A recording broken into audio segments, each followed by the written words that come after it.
تو پھر نفتالی ہیں جی وہ اسرائیل کے آئندہ وزیر اعظم بن جائیں گے۔ تو قرہ فال جو ہے وہ نکل رہا ہے نفتالی کی قسمت جاگنے والی ہے، لیکن وہ کیا کریں گے یہ نہیں معلوم، لیکن نیتن یاہو کی بہرحال چھٹی ہو رہی ہے جی۔ ایک تو یہ ایک ڈیولپمنٹ۔ دوسری جانب پاکستان کہہ رہا ہوں فلسطین کے سربراہ حماس، انہوں نے ایک خطاب کیا ہے۔ خطاب ایک تو کیا پاکستان میں پشاور میں ریلی تھی جماعت اسلامی، اس میں انہوں نے خاص طور پہ پاکستان کا اور پاکستان کی عوام کا اور پاکستان کے خاص لوگوں کا بہت شکریہ ادا کیا،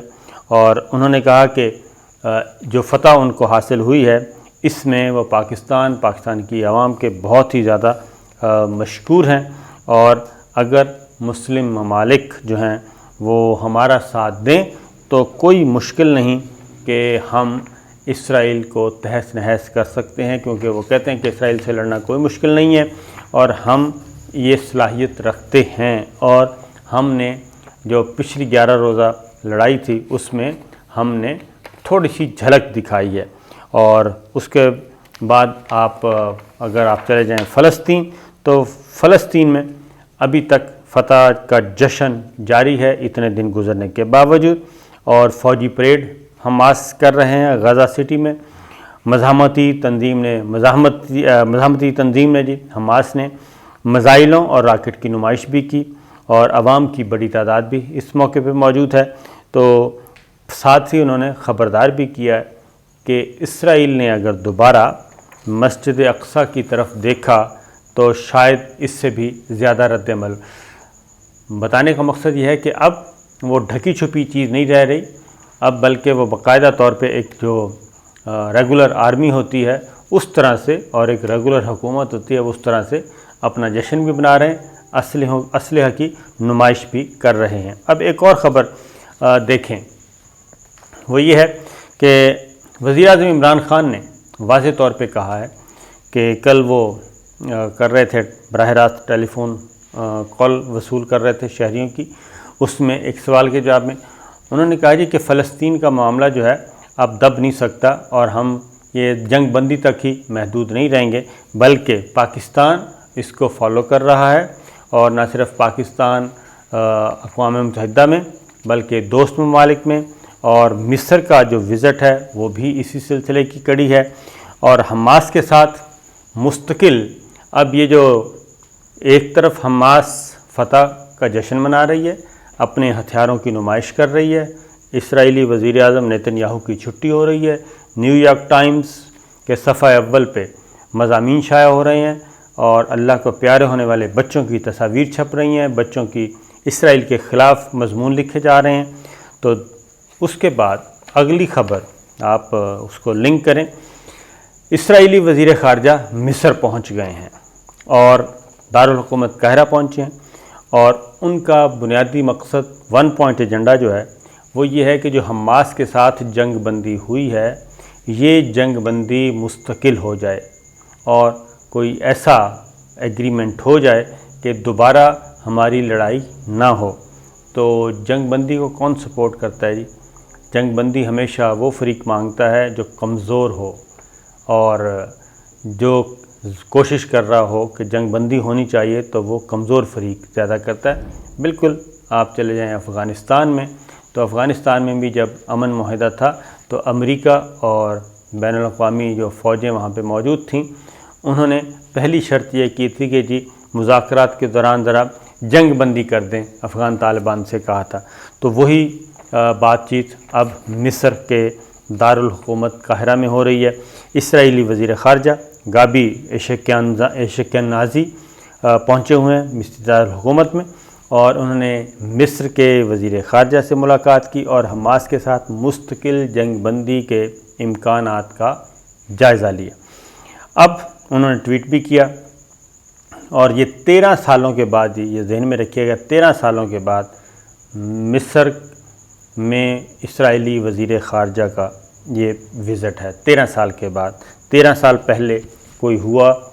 ہوا ہو تو ہوا ہو، لیکن 13 سال تک کوئی نہیں ہوا۔ تو اس میں خاص طور پہ بین الاقوامی برادری کا یہ مرکز بنا ہوا ہے، کیونکہ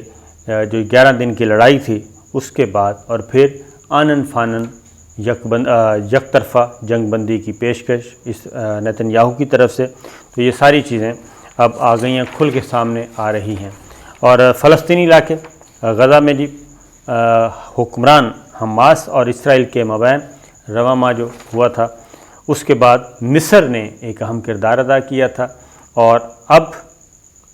اس کو بات چیت کو اب آگے بڑھایا جا رہا ہے۔ 21 مئی کو یہ جنگ بندی ہوئی تھی۔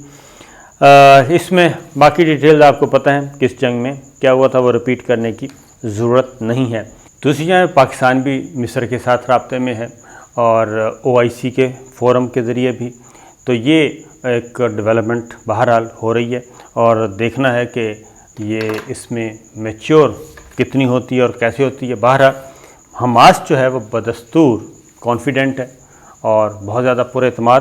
اور پاکستان کے وزیر اعظم عمران خان بھی اس معاملے میں، اور اسرائیل بہرحال اس وقت